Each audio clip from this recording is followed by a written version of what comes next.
આ લાલા બાપા અને જાગા સ્વામી જે છે ને એના કર્મ એને આપણે પૂજીએ છીએ, એને વંદન કરીએ છીએ સાહેબ. આ પુરુષને કોઈ વંદન નથી, એના કર્મને વંદન છે.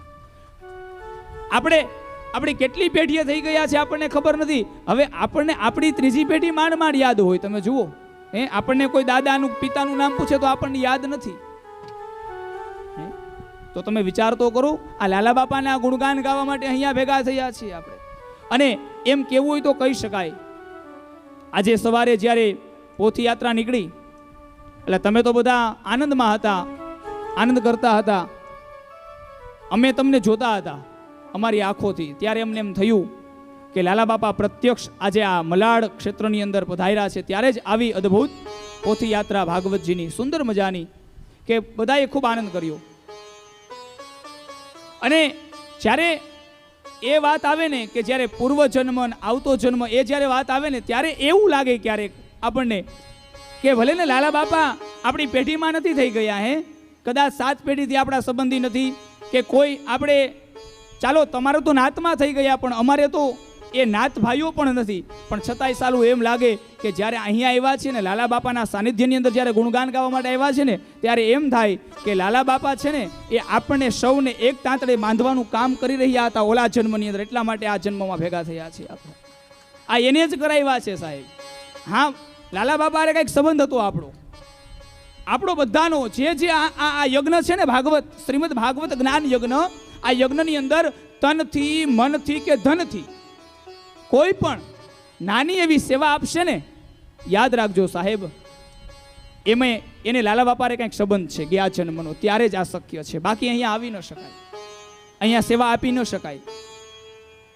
એક સુંદર મજાનું વાક્ય અમે હમણાં સૌરાષ્ટ્રની અંદર જુનાગઢ, આપણે સૌ જાણીએ છીએ આ જુનાગઢ ક્ષેત્રને, અને એમાં દત્તાત્રેય મહારાજ અને દાતાર બાપુ આ 2 પર્વતો છે. અને દત્તાત્રેયના 10,000 પગથિયા અને દાતાર બાપુના 3500 પગથિયા, આપણે સૌ જાણીએ છીએ આ વાતને. પણ એમની યાત્રા કરી અને દાતાર બાપુના 3500 પગથિયા ચડીને દાતાર બાપુના જ્યારે દર્શન કર્યા ને ત્યારે એક સુંદર મજાનું વાક્ય મારા દાદા સાથે હતા. એક સુંદર મજાનું વાક્ય લખેલું હતું અને જીવનને બહુ સ્પર્શ કરે. અને આપણે આ જે વાત નીકળીને લાલા બાપા આપણા સંબંધમાં કાંઈક છે એટલા માટે આ વાક્ય યાદ આવ્યું મને. કેવું સુંદર મજાનું વાક્ય હતું. યહાં તો વો આ સકતા હૈ जिसे दातार बापू बुलाते हैं. આવું વાક્ય ત્યાં, નાનું એવું વાક્ય પણ જોવો તો ખરા એનો અર્થ પછી તો મેં કેટલો કરી દીધો. મને તો એમ થયું કે કોઈ માણા મંદિરે જતો હોય ને તો મને એમ નથી લાગતું કે માણા મંદિરે જાય છે, ભગવાન એને ઢસડીને લઈ જાય છે મંદિરે. ભગવાન જેને યાદ કરે ને સાહેબ એ મંદિરે જઈ શકે, એ કથામાં આવી શકે. લાલા બાપાને જે બોલાવે, લાલા બાપા જેને બોલાવે ને સાહેબ એ જ અહીંયા સુધી આવી શકે. તમે વિચાર તો કરો, અમારું ક્યાં છે ગામ સૌરાષ્ટ્રની અંદર, સાણથલી નામે ન સાંભળ્યું હોય તમે, ત્યાંથી બોલાવ્યા અમને અહીંયા. શું કામે કેવું હોય તો કહેવાનું મન થાય કે એ જ સાણથલીની બાજુમાં ગોંડલ અને રીબ ગામ છે. આ રીબ ગામની અંદર બાપાનો જન્મ અને ગોંડલની અંદર લાલા બાપાનું મંદિર, એ તરંગો કંઈક કામ કરે છે. એટલા માટે અમને અહીંયા ખેંચી લાવ્યા છે લાલા બાપા. આ માત્ર જે કાંઈ આપણા સ્વયંસેવકો છે નિમિત્ત બન્યા છે. અમારે જે મુખ્ય યજમાન છે હર્ષદભાઈ, એ નિમિત્ત બન્યા કારણ કે અમારી ઓળખાણ થઈ હરિદ્વારની કથાની અંદર અને ગંગાજીના કિનારા ઉપર એક એવો સંકલ્પ મૂક્યો. માત્ર હર્ષદભાઈએ એવો મનથી સંકલ્પ કર્યો, પૂર્ણ થશે કે નહીં એ ખબર નહોતી, પણ એવો સંકલ્પ મૂક્યો કે દાદા તમારે એ કથાની અંદર અમને આનંદ આવ્યો ને તો અમારે મલાડની અંદર અમારું જે ગ્રુપ છે, અમારું મંડળ છે, એમાં પણ તમારી ક્યારેક અમે કથા કરશું. આવો ગંગાજીના કિનારા ઉપર એક સંકલ્પ થયો અને આજે એ સંકલ્પ સિદ્ધ થવા જઈ રહ્યો છે. કહેવાનો અર્થ એ છે કે માણસ માત્ર નિમિત્ત બને છે. આ આખું મંડળ છે ને નિમિત્ત બની ગયું, પણ યાદ રાખજો આપણી બધાની માથે જો કોઈ હોય ને તો એ લાલા બાપા છે. આપણા કાંઈક બ્લડના સંબંધો એની હારે જોડાયેલા છે, કાંઈક લોહીના સંબંધો જોડાયેલા છે. અને આમે ભગવાન કૃષ્ણ એમ કહે છે ને કે લોહીના નાતે તો સાહેબ આપણે બધા ભાઈઓ છીએ, બ્લડના નાતે તો સૌ ભાઈઓ છીએ. માત્ર આ જ્ઞાતિ ને જાતિ છે ને એ તો એક પરંપરા છે. શા માટે તો કે આ આપણી જે પરંપરા તૂટે નહીં, વર્ણાશ્રમ એની સ્થાપના કરી આપણા મહાપુરુષોએ. દરેક વર્ણના જીવાત્માઓને અલગ અલગ કામ સોંપ્યું, કર્મ પ્રમાણે મહાન થવાયું. તમે જુઓ લાલા બાબા કર્મથી મહાન થઈ ગઈ. અને એટલા માટે અહીંયા બ્રહ્માજી એની ઉત્પત્તિ થઈ ચારે દિશામાં દ્રષ્ટિ કરી, પાણી સિવાય કાંઈ ન મળ્યું. આકાશમાં દ્રષ્ટિ કરી, તળિયે, પાણીના તળિયે દ્રષ્ટિ કરી, બધી જગ્યાએ પાણી જોયું. અને આ બ્રહ્માજીએ એ પોતાનો પ્રશ્ન કે મને ઉત્પન્ન કોણે કર્યો અને આ પાણીમાં રહીને મારે શું કરવાનું છે, એ ગોતવા માટે, એ શોધવા માટે, પ્રશ્નના જવાબ માટે મહેનત કરી. એ 50 વર્ષ, બ્રહ્માજીના 100 વર્ષ બતાવ્યા છે, એમાંથી 50 વર્ષ એ પ્રશ્નના જવાબ શોધવામાં ગયા, પણ જવાબ ન મળ્યો. અંતે બ્રહ્માજીના તપ દ્વારા ભગવાન નારાયણની ઉત્પત્તિ થઈ. યાદ એટલા માટે આવ્યું આ કથન કે અત્યારે આપણે મનુષ્ય તરીકે જન્મ્યા છીએ, પણ આપણને એ નથી ખબર કે મનુષ્ય શા માટે. બ્રહ્માજીને પ્રશ્ન થયો કે હું બ્રહ્મા, હું કોણ અને મારે શું કરવાનું છે. સાહેબ, જે જીવાત્મા એને મનની અંદર પ્રશ્ન થઈ જાય કે હું કોણ છું, કોનો દીકરો છું, કયા પરિવારમાં જન્મો છું અને મારે શું શું કર્મ કરવાના છે, મારા અને તમારા જીવનની અંદર જો આ બધા પ્રશ્નો હોય ને, તો આપણા જીવનમાં ક્યારેય દુઃખ નામનો શબ્દ એ આપણને હેરાન ન કરી શકે. આપણે કહીએ છીએ કે સંસારની અંદર દુઃખ રહેલું છે, પણ શા માટે? એ સંસારને આપણે દુઃખાલય બનાવ્યું છે એટલા માટે, બાકી આ સંસારમાં જ સુખ છે સાહેબ. અને એટલા માટે મહાપુરુષો એમ કહે છે, ધન્યતા ગ્રહસ્થાશ્રમો. ધન્યતા આપી છે ગ્રહસ્થાશ્રમને, ધન્યતા છે. શા માટે? કારણ કે કોઈ સંન્યાસ આશ્રમની અંદર જીવતું હોય, કોઈ વાનપ્રસ્થી હોય, કોઈ બ્રહ્મચારી હોય, તો તમે જુઓ તો સંન્યાસી છે એ પોતે સર્વસ્વનો ત્યાગ કરી અને ભગવાનની ભક્તિ કરે છે. વાનપ્રસ્થી વનની અંદર રહી અને ભગવાનની ભક્તિ કરે છે.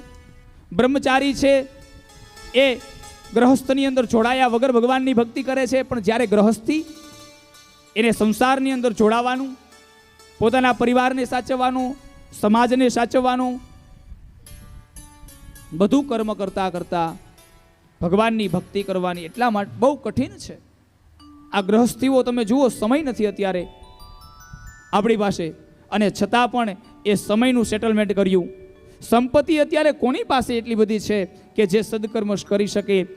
ભૌતિકતા એટલી બધી વધી ગઈ છે કે આધ્યાત્મિક માર્ગની અંદર આપણે બહુ જ આપણને કઠિન પડે છે સંપત્તિને વાપરવા માટે. તમે જુઓ, આપણી પાસે પૈસો હોય ને તો આપણને એમ થાય કે મુંબઈમાં એકાદો ફ્લેટ લઈ લઈ, કારણ કે 1 વર્ષ પછી કે 2 વર્ષ પછી એની કિંમત વધી જશે. આ ફ્લેટ લેવાનો વિચાર આવે, સાહેબ ભાગવત કરવાનો વિચાર ન આવે.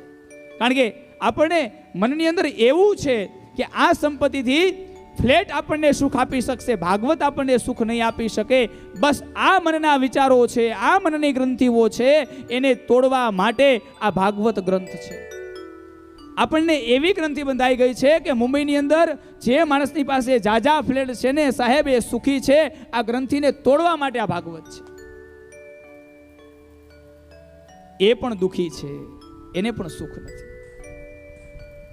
કહેવાનો અર્થ, આધ્યાત્મિક માર્ગ, ભગવાનનો માર્ગ, પરમાત્માનો માર્ગ, સદકર્મનો માર્ગ એ છે કઠિન, પણ એમાં સુખ સિવાય કોઈ દિવસ દુઃખ નથી. બસ માત્ર સુખ જ છે. એટલા માટે મારા અને તમારા કર્મ એવા બને કે યુગો યુગોથી આપણે જે કર્મને ગાય છે, ગાતા આવીએ, એવું કર્મ કરીએ આપણા જીવનની અંદર. ભાગવતજી છે અમૃત રૂપી ફળ બતાવ્યું છે. મારી અને તમારી ઉર્ધ્વ ગતિ કરશે. સરળમાં સરળ કોઈ ગ્રંથ હોય ને સાહેબ આ કલિકાલની અંદર તો એ ભાગવત છે. એટલા માટે મહાપુરુષો એમ કહ્યું છે કે ગીતાજીને સમજવા માટે, શાસ્ત્રને સમજવા માટે, વેદને સમજવા માટે પહેલું પગથિયું છે એ ભાગવત છે. અને જુઓ તો ખરા, ભાગવતની રચના વેદવ્યાસજી મહારાજે કરી. બધા પુરાણોની અહીંયા વાત બતાવી છે ભાગવતમાં. બધા પુરાણોની કથા બતાવી છે. બધા દેવતાઓની, ભગવાનના અવતારો કેટલા? તો કે 24. આ 24 અવતારોની કથા અહીંયા ભાગવતમાં બતાવી છે. અને એ અલભ્ય લાભ આ મનુષ્ય અવતાર મેળો એટલે પ્રાપ્ત થયો છે. બીજું, ભાગવતજીની પ્રાપ્તિ ક્યારે છે? પહેલું મનુષ્ય યોનિમાં જન્મ, બીજું સારા પરિવારમાં જન્મ, ત્રીજું સારા દેશમાં આપણો જન્મ. સારા દેશમાં આપણો જન્મ થયો ને ભારતની અંદર, એટલા માટે આપણે આ સંસ્કૃતિથી નજીક છે. તમે જુઓ, બીજા દેશના માણસોને ભાગવત કરવું હોય ને તો એ પણ ગંગાજીના કિનારે આવે છે. એને ખબર છે કે ભારત ભૂમિ જ એક એવી ભૂમિ છે કે અહીંયા ભગવાનના 24 અવતારો થયા છે. આ ભૂમિની અંદર આપણો દેશ પવિત્ર છે. આ પવિત્ર દેશની અંદર આપણો જન્મ થયો, મનુષ્ય તરીકે જન્મ થયો, સારા પરિવારમાં જન્મ થયો, સારો સંગ મળ્યો, ત્યારે આપણને આ ભાગવતનું સાનિધ્ય પ્રાપ્ત થયું. આમાંથી એક વસ્તુ ન હોય ને તો ભાગવત ન મળે. સંગ સજ્જનનો હોય તો ભાગવત મળે. બીજું, ગયા જન્મના પુણ્ય છે આપણા કંઈક ભેગા થયા. આ જન્મની અંદર એ પુણ્યને આપણે લણીએ છીએ. તમે જુઓ, ખેતરની અંદર બી વાવીએ, પછી એ બી એની માવજત કરીએ બીજની, પછી જ એ ફળ આપે. એમ આપણા જીવનની અંદર આપણે ગયા જન્મની અંદર જે કર્મ કર્યા એની માવજત કરી એટલે આપણને આ મનુષ્ય જન્મ મળ્યો. અને મનુષ્ય જન્મ મળ્યા પછી આવા ગ્રંથો એનું સાનિધ્ય પ્રાપ્ત થયું છે. આ ફળ છે સદકર્મનું, ગ્રંથોનું સાનિધ્ય. તમે જુઓ તો ખરા, દેવતાઓને પણ પ્રાપ્ત નથી. આજે તમે શ્રોતાઓ તરીકે અને અમે વક્તાઓ તરીકે અહીંયા ખાલી મંડપ નીચે બેસી ગયા ભાગવત સાંભળવા, તો આ કોઈ સામાન્ય વાત નથી. ભાગવતની અંદર સાક્ષી પૂરે છે ભાગવતજીનું મહાત્મય કે જ્યારે ગંગાજીના કિનારા ઉપર સુખદેવજી મહારાજ પરીક્ષિત રાજાને જ્યારે કથા સાંભળવા માટે તૈયાર થયા ત્યારે ઇન્દ્રાદી દેવતાઓ પધાર્યા અમૃતનો કુંભ લઈને. કેવું અમૃત! હે પરીક્ષિત, તારું ક્યારે મૃત્યુ જ ન થાય. આ અમૃતનું પાન કરી લે, 7 દિવસમાં તારું મૃત્યુ નહીં, 7 જન્મમાં તારું મૃત્યુ ન થાય એવું અમૃત મારી પાસે છે. અને ત્યારે પરીક્ષિતે કહ્યું છે કે હે દેવતાઓ, મારે અમર નથી થવું, મારે અભય થવું છે. શાસ્ત્રો, મહાપુરુષો, સંતો આપણને અમરત્વ ન આપી શકે, અભયત્વ આપી શકે છે, અભય આપે છે, અભયતા. પરીક્ષિતને દેવતાઓ સામેથી અમૃત આપવા માટે આવ્યા, જીવન આપવા માટે આવ્યા, સ્વીકાર્યું નહીં. અને ભાગવત રૂપી અમૃત સ્વીકાર્યું. તમે વિચાર કરો કે આપણી જીવનની અંદર આવો બનાવ બને તો શું કરીએ આપણે? કોઈ આપણને એમ કહે કે કાલે સવારે તમારું મૃત્યુ છે, અને પછી એ બીજે દિવસે સવારે કોઈ મહાપુરુષ આવે આપણી પાસે, કોઈ સંત આવે આપણી પાસે કે ભાઈ તારા મૃત્યુને હું લઈ લઉં, એના બદલામાં તું આ આપી દે, તો આપણે આપી દઈએ કે ન આપી દઈએ? આપી જ દઈએ, કારણ કે આપણે જીવવું છે, આપણે જીવવાનો શોખ છે. આપણને એવું છે કે આપણે જીવશું તો જ આપણને બધું સુખ મળશે. જીવન એવું જીવીએ કે કેટલું જીવાય એ બહુ મહત્વનું નથી, કેવું જીવા. તમે જુઓ, સ્વામી વિવેકાનંદ, આદિગુરુ જગતગુરુ શંકરાચાર્ય મહારાજ બહુ નાની નાની ઉંમરની અંદર, અને છતાં પણ આજે એના સ્તોત્ર, એની વાતો, એના સુવિચારો બધાના હૃદયની અંદર ગુંજે છે. માનવ માત્રના ઘર ઘરની અંદર એ બોલાય છે, સ્તોત્ર બોલાય છે, એ સુવિચારો બોલાય છે. અરે એટલું જ નહીં, આપણે આ શૈક્ષણિક જે પ્રથા છે, આપણી ઋષિ પરંપરા છે, એ સ્કૂલોની અંદર, કોલેજોની અંદર આજે એને ભણાવવામાં આવે છે. શા માટે? બહુ ઓછું જીવા પણ સારું જીવી ગયા. પરીક્ષિત મહારાજ કહે છે કે હે દેવતાઓ, મારે અમૃતનું પાન કરી અને અમર નથી થવું, મારે અભય થવું છે, અભયત્વ પ્રાપ્ત થાય. કારણ ભગવાને આપ્યું છે આ જીવન. આ જીવનને એવું સાચવીએ આપણે. બસ એક જ વાત મનની અંદર નક્કી કરી લ્યો, ગાંઠ વાળી લઈએ આપણે કે આ મનુષ્ય અવતાર બીજી વખત પ્રાપ્ત થવાનો નથી. દુર્લભ ભવ મનુષ્ય દેહ, બહુ દુર્લભ છે આ મનુષ્ય દેહ. ક્યારે પ્રાપ્ત થશે? તો કે બહુ જ સદકર્મ થયા હશે ત્યારે. થશે કે નહીં થાય એક પ્રશ્નાર્થ છે. એટલા માટે મેળો છે તો એને ભોગવી લઈએ સદકર્મ દ્વારા, ભૌતિકત્વ દ્વારા નહીં. ભૌતિકત્વ દ્વારા તો આપણે બહુ ભોગવ્યો આને. હવે આપણે આધ્યાત્મિક માર્ગે વળવાનું છે.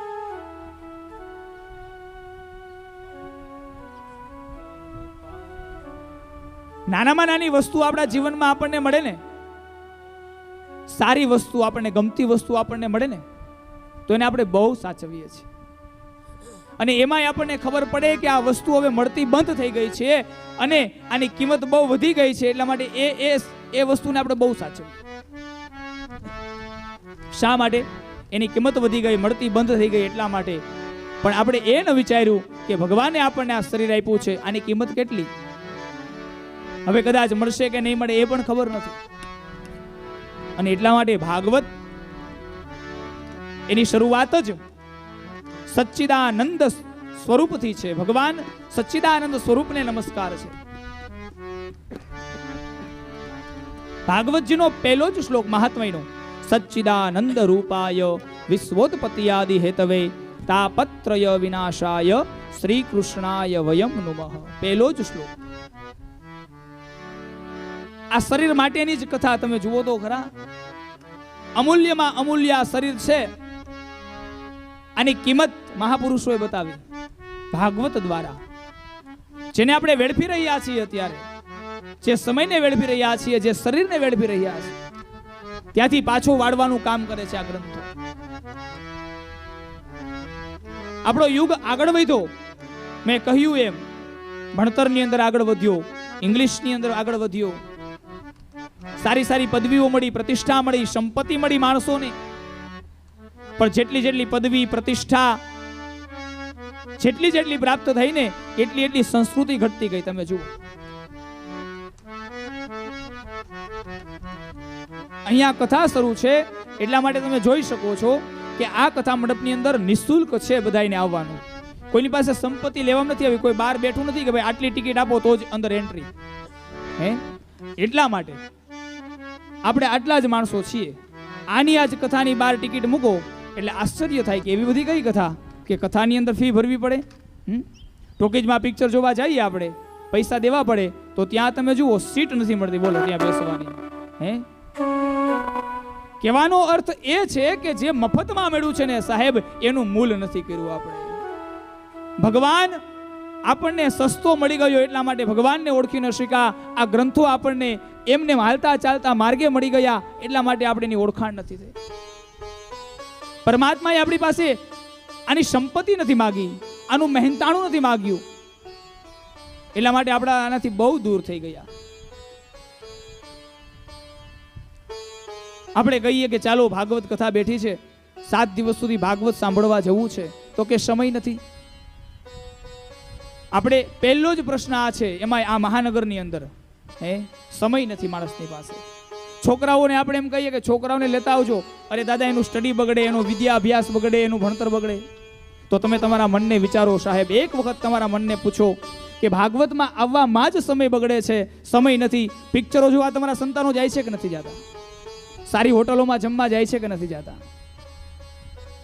તમે પણ મોબાઈલની અંદર કલાકો બગાડો છો કે નથી બગાડતા? તો એ સમય ક્યાંથી આવે છે તમારી પાસે? તમે ક્યારેય મોબાઈલને એમ નથી કીધું સમય નથી, ક્યારેય ટીવીને એમ નથી કીધું સમય નથી. જ્યારે સદકર્મની વાત આવે, જ્યારે આ સંસ્કૃતિની વાત આવે, ત્યારે માણસ એક જ શબ્દ બોલે છે, મારી પાસે સમય નથી. આ મોટામાં મોટું દુઃખ છે સાહેબ આપણા જીવનનું. ભાગવત તો ત્યારે સમજાશે જ્યારે આપણા જીવનનો પાયો મજબૂત બનશે. સાહેબ આ પાયાને મજબૂત કરવા માટે મહાપુરુષો મહેનત કરી રહ્યા છે. આપણા માટે છે. તમે જુઓ તો ખરા,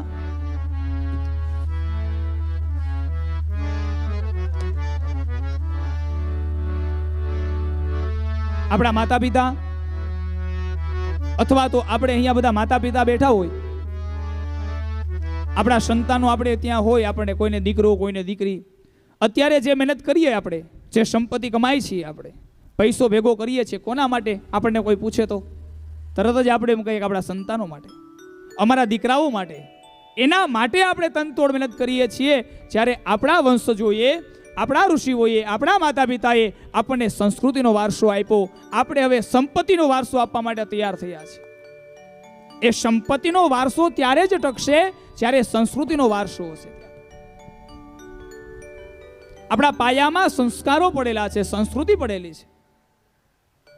આપણો પાયો, આપણો આ દેશ, આપણી આ સંસ્કૃતિ એ દેવને પૂજે છે, એ બ્રાહ્મણોને પૂજે છે, એ સંતોને પૂજે છે. આ એ ભૂમિ છે અને આ એ ભૂમિની અંદર આપણો જન્મ થયો છે.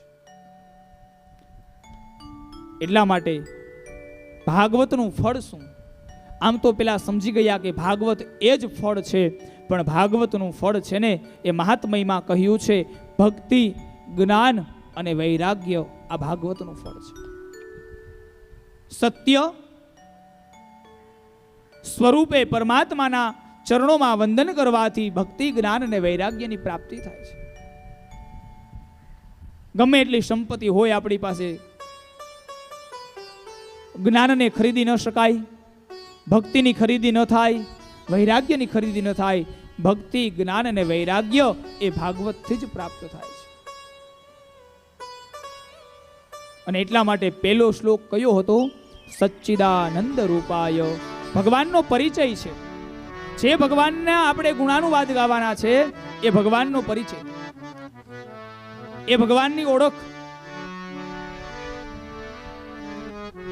કારણ કે ઓળખાણ વગર આપણે ક્યાં ભરોસો કરીએ છીએ કોઈની ઉપર?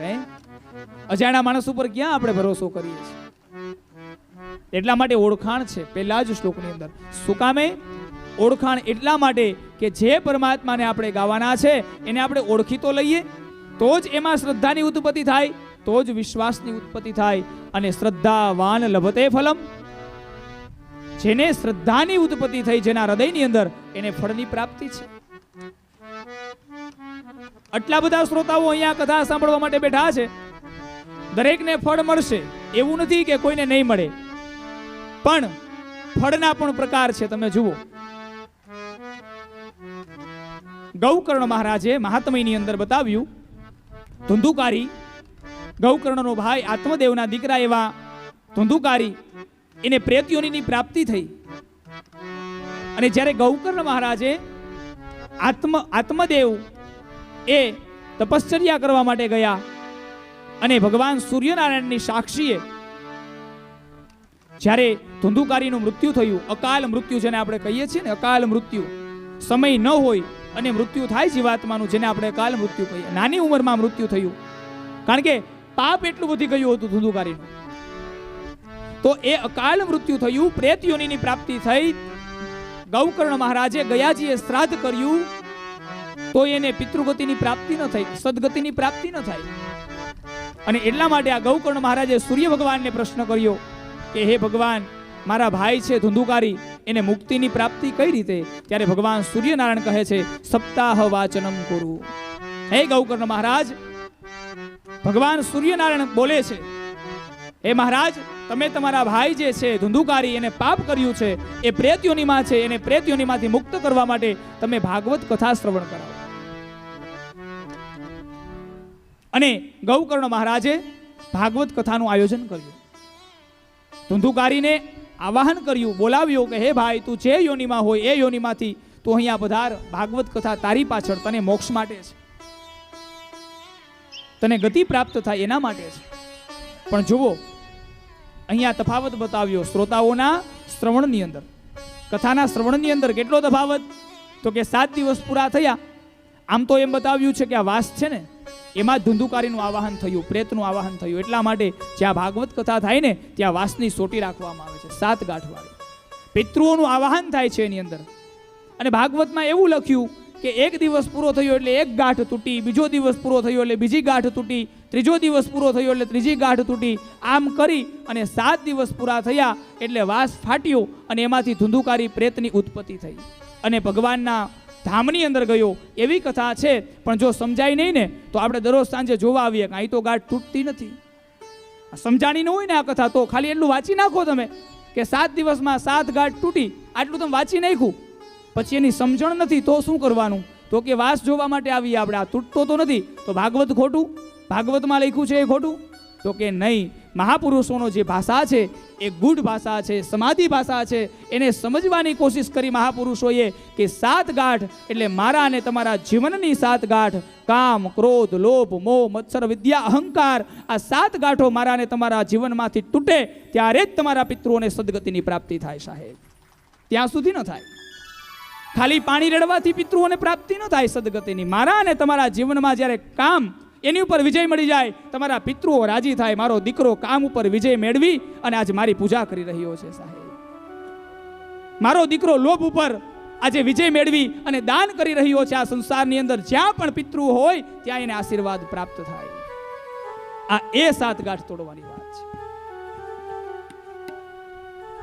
આપણા જીવનની અંદર શ્રવણ ભેદ બતાવ્યો. એટલા માટે મેં આ કથા લીધી, ભાગવતના મહાત્મયની કથા, કે અહીંયા ગૌકર્ણ મહારાજે ધુંધુકારીને એકને જ કથા ન સંભળાવી, ઘણા બધા શ્રોતાઓને કથા સંભળાવી, પણ મુક્તિ કોને મળી? તો કોઈ ધુંધુકારીને જ મળી. બધા શ્રોતાઓ ઊભા થયા, ગૌકર્ણ મહારાજ પાસે આવ્યા. હે મહારાજ, અમે પણ કથા સાંભળી છે, અમને કેમ વિમાનો લેવાનો આવ્યા? અમને કેમ ભગવાનનું પદ પ્રાપ્ત ન થયું? ત્યારે ગૌકર્ણ મહારાજે કહ્યું, શ્રવણ તમે બધાએ કર્યું છે, પણ શ્રવણમાં ભેદ છે ને શ્રવણમાં ભેદ. અહીંયા આટલા શ્રોતાઓ બેઠા છે, બધાના મનની અંદર અત્યારે અલગ અલગ વિચાર ચાલે છે.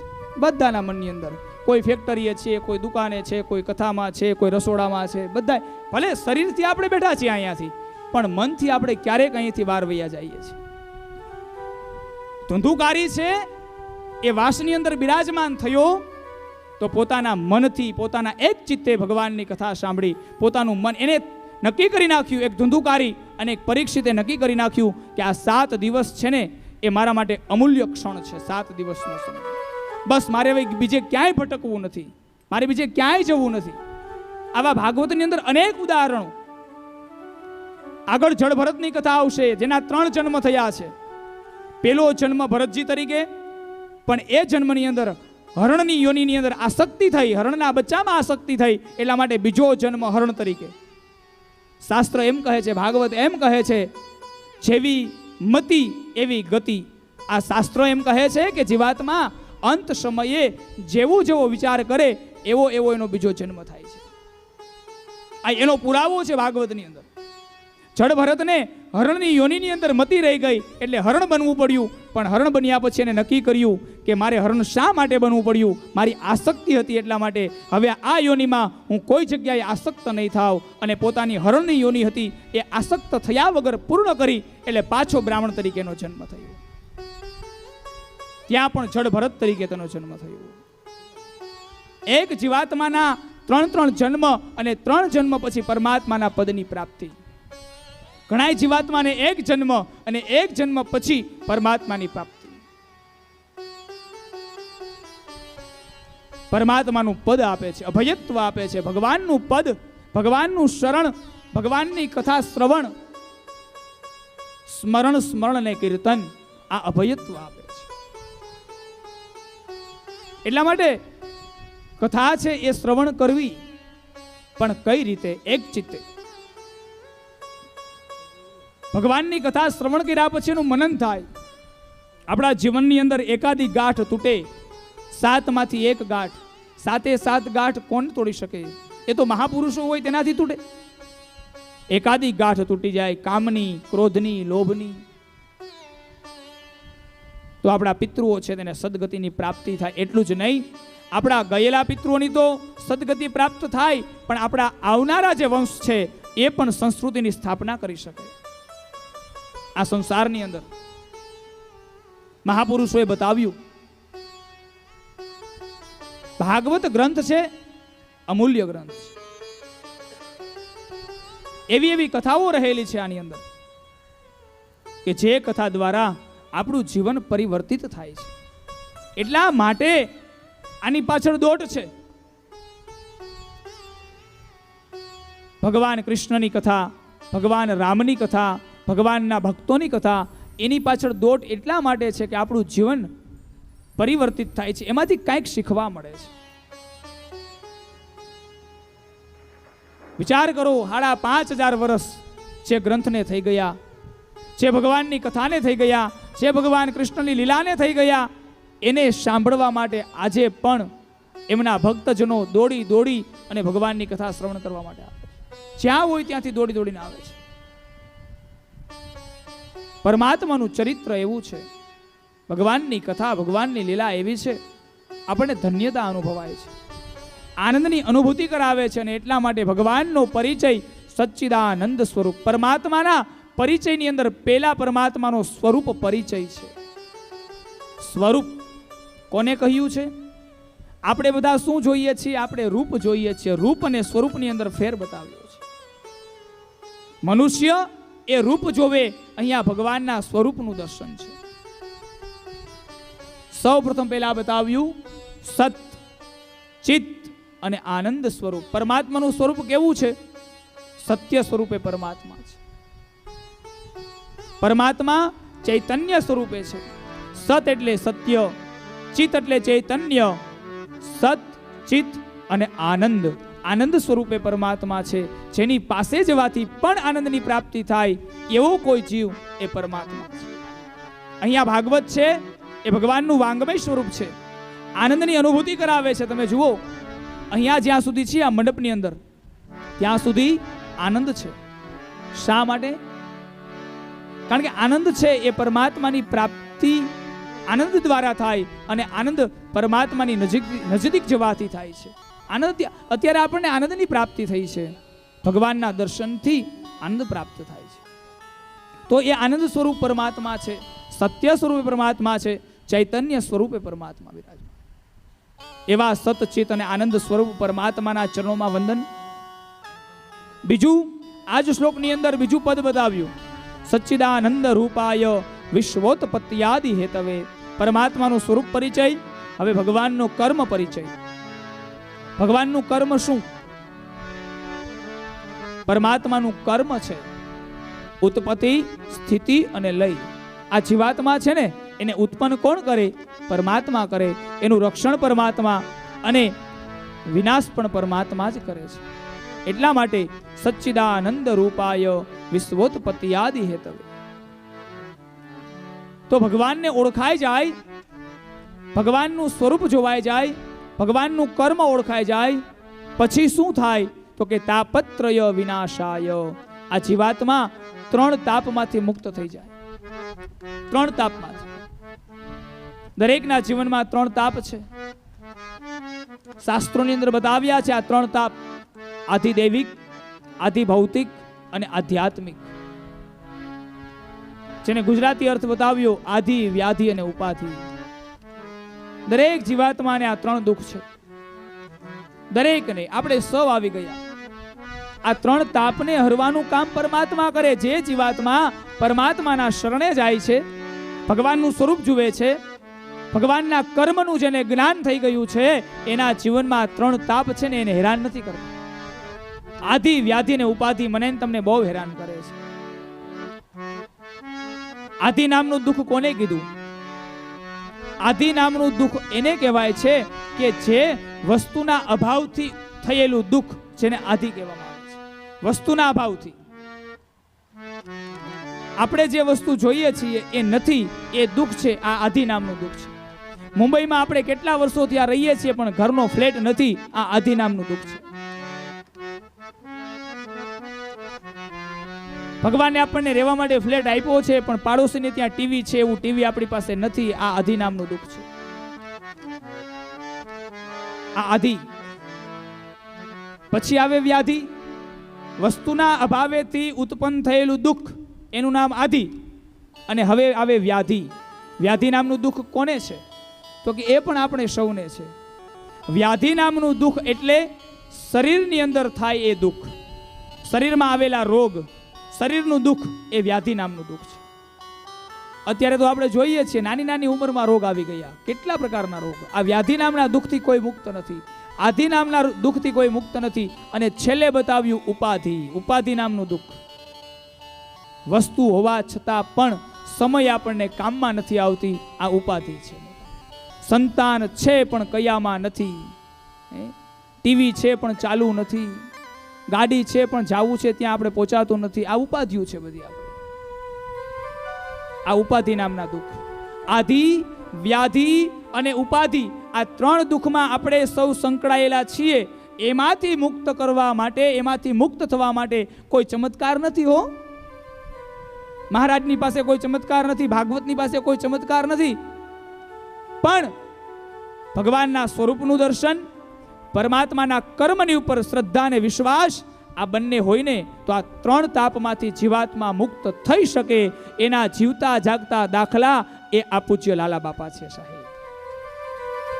આપણી નજરની સામે છે લાલા બાપા. એટલે અત્યારે લાલા બાપાના ગુણગાન એટલા માટે કે હું લાલા બાપાની ભૂમિ ઉપર બેઠો છું સાહેબ. જે ભક્તની ભૂમિ ઉપર બેઠા હોય ને એને આપણે યાદ કરવા જોઈએ. કારણ કે શ્રીમદ ભાગવત એમ કહે છે, ભાગવતનો અર્થ એ કે ભાગવત એટલે ભગવાનની કથા નહીં, માત્ર ભગવાનના ભક્તોની કથા ભાગવતમાં છે. એટલા માટે ભાગવત કથા. જો માત્ર ભગવાનની કથા હોત ને તો આ કથાનું નામ હોત શ્રીમદ ભગવત કથા. આટલો ફેર છે. ભગવત કથા એટલે ભગવાનની કથા અને ભાગવત કથા એટલે ભગવાનના ભક્તોની કથા. અને એટલા માટે જે જીવાત્માઓ, જે ભક્તો પરમાત્માનું કર્મ કરીને ગયા છે ને, આપણા હૃદયમાં જે આપણી ભક્તિનો વધારો કરે છે, આપણી શક્તિમાં જે વધારો કરે છે, એને આપણે યાદ કરવા જોઈએ આ સમયે. કારણ કે એની કૃપા દ્વારા આપણને આ સુખ પ્રાપ્ત થયું છે. એનો ઉપકાર માનવો જોઈએ. શાસ્ત્ર બતાવે છે કે જેને તમને કંઈક આપ્યું છે એનો આપણે ઉપકાર માનીએ. આપણે ગુજરાતીમાં કહીએ છીએ ને, કાંટો કાઢી એનો પણ આપણે ગણ નથી ભૂલતા.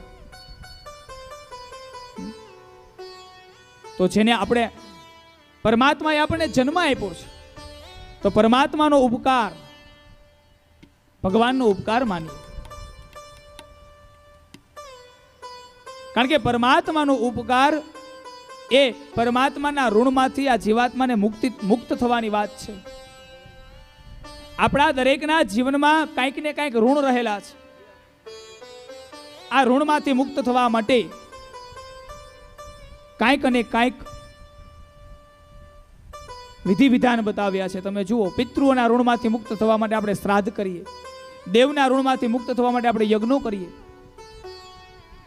મહાપુરુષો અને સંતો એના ઋણમાંથી જીવાત્મા ક્યારે મુક્ત થાય કે એને લખેલા શબ્દો, એને જીવેલું જીવન, એનું કથન આપણે કરીએ અને બીજા સુધી પહોંચાડીએ. મારે અને તમારે માત્ર લાલા બાપાને યાદ કરીએ એમ નહીં, પણ લાલા બાપાએ જે સેવા કરી, એને જે પૂજા કરી, એને જે ભક્તિ કરી, એને વાગોળવાની છે, એને યાદ કરવાની છે. 7 દિવસ સુધી એના મય બનવાનું છે. અને એને જે કાંઈ બોલેલા શબ્દો છે આપણે સૌના કાન સુધી પહોંચે. આ લાલા બાપાના ઋણમાંથી મુક્ત થવાનો એક પ્રયાસ છે સાહેબ.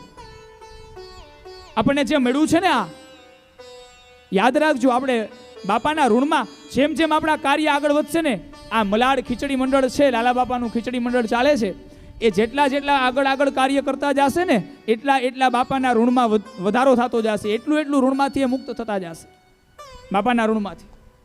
કારણ કે આપણે એના વંશજો છીએ, એના વંશમાં જન્મા છીએ, એટલા માટે એનું ઋણ છે આપણી ઉપર. આપણી જે જ્ઞાતિ છે એનું સ્થાન જો આજે ઊંચું થઈ ગયું હોય, અથવા તો આપણી જ્ઞાતિને ઊંચા સ્થાને કોઈ જોતું હોય, તો એનું કારણ માત્ર ને માત્ર આ પાયાના પથ્થર છે શ્રી લાલા બાપા. એટલા માટે આ સંસારની અંદર ભલે ને એક જ દીકરો હોય, શાસ્ત્ર એમ કહે છે શુક્લ પક્ષની અંદર, આકાશની અંદર તમે રાત્રે જુઓ, શુક્લ પક્ષ હોય, અંજવાળિયું ચાલતું હોય. શુક્લ પક્ષ એટલે અંજવાળિયું. અને 16 કળાએ ચંદ્ર ખીલો હોય આકાશની અંદર, ત્યારે હજારો કરોડો તારોડિયા ટગમગ કરે, પણ પ્રકાશ કોનો પડે? ચંદ્રનો પ્રકાશ પડે. ચંદ્ર એક જ છે, તારોડિયા અસંખ્ય છે, એનો કોઈનો પ્રકાશ ન પડે, પ્રકાશ માત્ર ચંદ્રનો પડે. એમ આપણા જીવનમાં સંતાન એક જ હોય, પણ આખા સમાજનો ઉદ્ધાર કરે, આખા પરિવારનો ઉદ્ધાર કરે, આપણા દેશનો ઉદ્ધાર કરે. ભલે ને એવું એક જ સંતાન હોય. આવા સંતાનો લાલા બાપા સ્વરૂપે જ્યારે પ્રગટ થાય ને, ત્યારે આખા સમાજનો ઉદ્ધાર કરી દે. ચંદ્રના સમાન જેમ આપણને રોશની આપી, પ્રકાશ આપ્યો, આપણને સદકર્મ કરવાનો માર્ગ બતાવ્યો. તમે જુઓ તો ખરા, લુહાણા સમાજની અંદર આવા જ એક સંત પુરુષ જલારામ બાપા થઈ ગયા કે આખી લુહાણા નાતને તારી દીધી સાહેબ. નાગર નાતની અંદર નરસિંહ મહેતા થઈ ગયા, જેને આખી નાગર નાતને તારી દીધી. કહેવાનો અર્થ, આપણા જીવનની અંદર આપણે એવું કર્મ કરીએ, ઝાઝા કર્મ કરવાની જરૂર નથી, સારા કર્મ કરવાની જરૂર છે. કર્મનો સિદ્ધાંત છે, જેવું કરશો એવું ભરશો. એટલા માટે પરમાત્માનું દર્શન, ભગવાનની ઉપર શ્રદ્ધા, ભગવાનની ઉપર વિશ્વાસ, પરમાત્માની ઓળખાણ ખૂબ જરૂરી છે, જેનાથી આપણે બહુ દૂર વયા ગયા છે.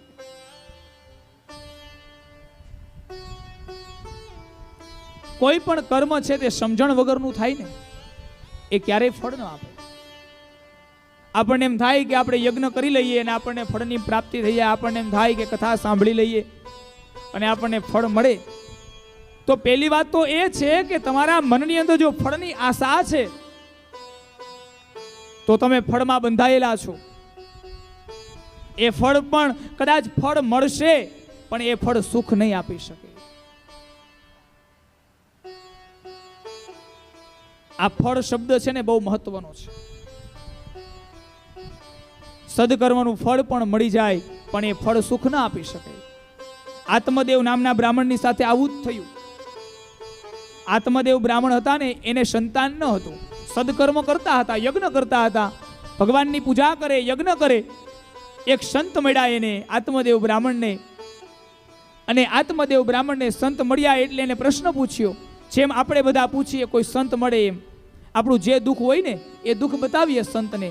એવી રીતે આત્મદેવે સંતને પ્રશ્ન પૂછ્યો કે હે સંત, હું આટલા યજ્ઞ કરું છું, આટલી ભગવાનની ભક્તિ કરું છું, છતાં મારા જીવનમાં સંતાન કેમ નથી? આત્મદેવે આ પ્રશ્ન પૂછ્યો એટલે મહાપુરુષે બતાવ્યું કે તારા ભાગ્યમાં સંતાન સુખ નથી. છતાં પણ આ માણસ મહાપુરુષનું માયનો નહીં, આ બ્રાહ્મણ આ સંતનું માયનો નહીં, અને એમ કહ્યું કે મારે સંતાન જોઈએ જ છે, મારે આ ફળ જોઈએ જ છે. આપણે પરાણે ફળની માગણી નથી કરતા? આત્મદેવે આ કર્યું, પરાણે સંતાનની માગણી કરી. સંતે સંતાન તો આપ્યું પણ પરિસ્થિતિ કેવી થઈ? એક પણ સંતાન એનું નહીં, 2 સંતાન થયા આત્મદેવને. એક ગાયના કુક્ષેથી જન્મ થયો જેનું નામ ગૌકર્ણ મહારાજ, અને એક ધૂંધલીના બહેનના કુક્ષેથી જન્મ થયો તેનું નામ ધુંધુકારી. આ ગૌકર્ણ અને ધુંધુકારી, 2 માંથી એકય સંતાન આત્મદેવના પોતાના દાંપત્યમાંથી નથી મળ્યા. એક ખરીદેલું સંતાન છે અને એક ગાયનું સંતાન છે. આત્મદેવ અજાણ છે આ વાતથી. યાદ રાખજો સાહેબ, જ્યારે તમે પરમાત્માની પાસે માગો ને ત્યારે ભગવાન તમને આપી દેશે. તમારા ભાગ્યમાં નહીં હોય એ પણ આપી દેશે, પણ એ ક્યારેય તમને સુખ નહીં આપે. એ સુખ નહીં આપે.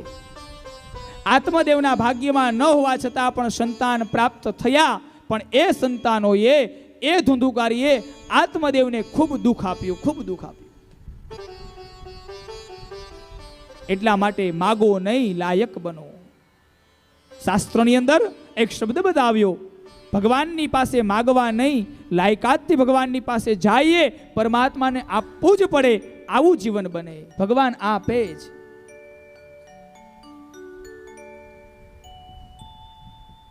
એક સરસ મજાનું વાક્ય છે કે મંદિર છે ને, મંદિરની અંદર આપણે દર્શન કરવા માટે જાય તો મંદિર શું છે? મંદિર એ પરમાત્માનો ઉપકાર માનવાનું એક તીર્થ સ્થાન છે.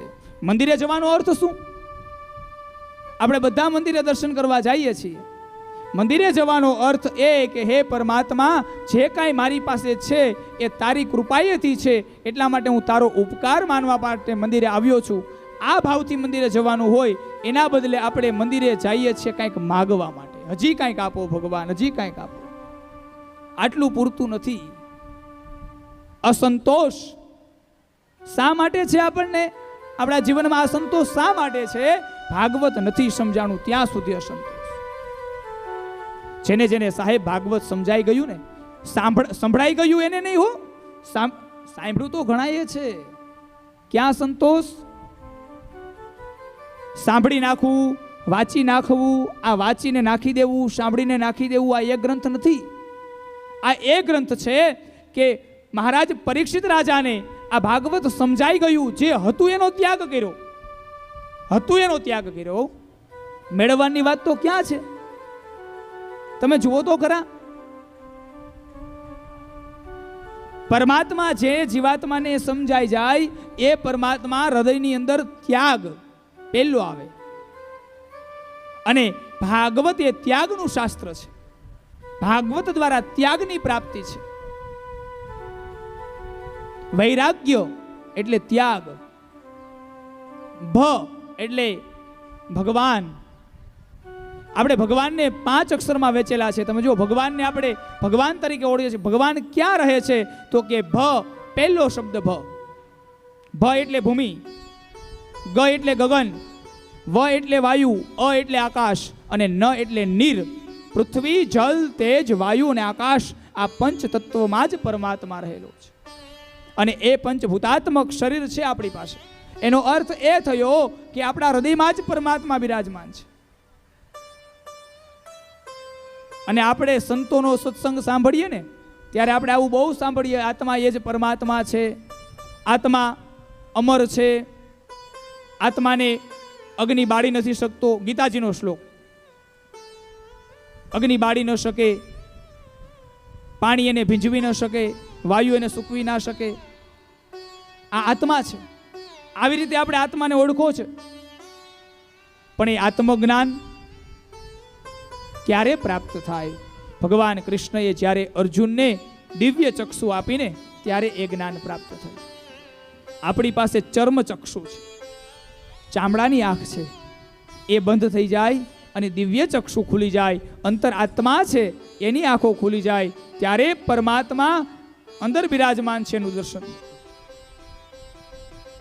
ત્યાં સુધી તો આપણે હજી તો આપણને કોઈ મહાપુરુષ એમ કહે છે ને કે ભગવાનના 84 લાખ જીવ છે, એમાં જો આપણને જ્યાં સુધી પરમાત્માના દર્શન નહીં થાય, જે ચાલતો ભગવાન છે, જે હાલતો ચાલતો ભગવાન છે, હાલતો ચાલતો જીવ છે, એમાં જો ભગવાનના દર્શન ન થાય તો મૂર્તિ છે એ તો સ્થિર છે, એમાં ભગવાનના દર્શન ક્યાંથી થવાના? જીવનની અંદર પરમાત્માનું દર્શન, ભગવાનના ગુણાનુવાદ, ભગવાનની ભક્તિ આપણે સૌ કરીએ છીએ, પણ માત્ર ને માત્ર એમાં ભાગવત કાંઈક સાર પૂરી જાય છે. જે માર્ગે આપણે છીએ એ માર્ગેથી પાછા નથી વાળતા. ભાગવત એમ કહે છે કે કોઈ સંપ્રદાયની અંદર, કોઈ ધર્મની અંદર કોઈ ભગવાનને ભજે છે, એમાં કોઈ મનાઈ નથી, પણ એમાં માત્ર ભાગવત એક સાર પૂરવાનું, એક પ્રાણ પૂરવાનું કામ કરે છે કે તમે જે જગ્યાએ છો ત્યાં તમે સત્ય સ્વરૂપે હોવા જોઈએ. તમે તમારા આત્માની અંદર પરમાત્માને માનો છો તો ત્યાં પણ તમે સત્ય હોવા જોઈએ. એમાં જો શંકા જાગી ગઈ તો આપણી એ ભક્તિ એ આપણને સારું ફળ નહીં આપે. આપશે તો સમય લાગશે, આપશે તો પાછું એ કર્મ આપણું ફળ, મળેલું ફળ આપણી પાસેથી પાછું લઈ લેશે. અવિરત પ્રવાહ, ભાગવતજી છે ને અવિરત પ્રવાહ બતાવે છે કે આ સંસારની અંદર એવા કર્મ કરીએ કે એનું ફળ અવિરત વહ્યા કરે, અવિરત વહ્યા કરે. એટલા માટે પરમાત્માને ઓળખવા માટે, ભગવાનને ઓળખવા માટે, પરમાત્માની નજીક જવા માટે ભાગવત શ્રવણ કરવું, ભગવાનનો સત્સંગ શ્રવણ કરવું, ત્યાગ, જ્ઞાન, વૈરાગ્ય એની પ્રાપ્તિ માટે આ ભાગવત છે. જે જીવાત્મા માત્ર શ્રવણ કરે છે, જે જીવાત્મા માત્ર ખાલી યજ્ઞ કરે છે, એનાથી પૂરતું નથી. જે કર્મ થઈ રહ્યું છે એ કર્મ એ સમજણપૂર્વક થાય, નિસ્વાર્થ ભાવે થાય, એનું ફળ મળે, કળિયુગમાં પણ મળે. અને આવા અનેક જીવાત્માઓ થઈ ગયા કે જેને ફળ મળ્યું, અને આજે એને પણ આપણે યાદ કરીએ છીએ, જીવાત્માઓને પણ યાદ કરીએ છીએ, એ ફળને પણ આપણે યાદ કરીએ છીએ, એ કથાને પણ યાદ કરીએ છીએ.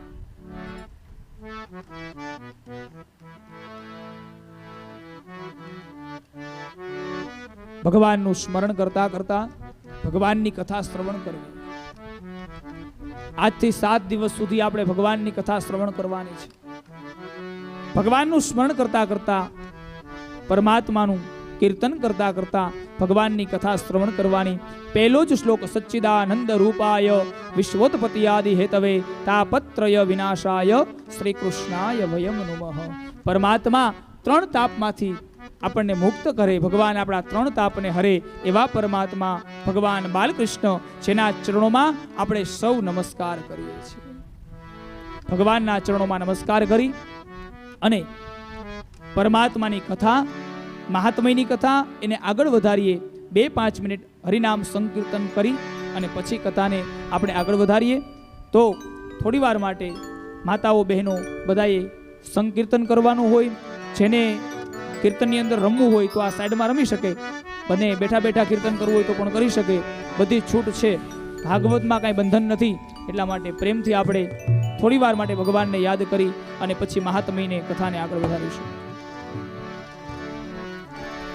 દ્વારિકાનો નાથ મારો રાજા છોડે છે, એની મને માયા લગાડી રે.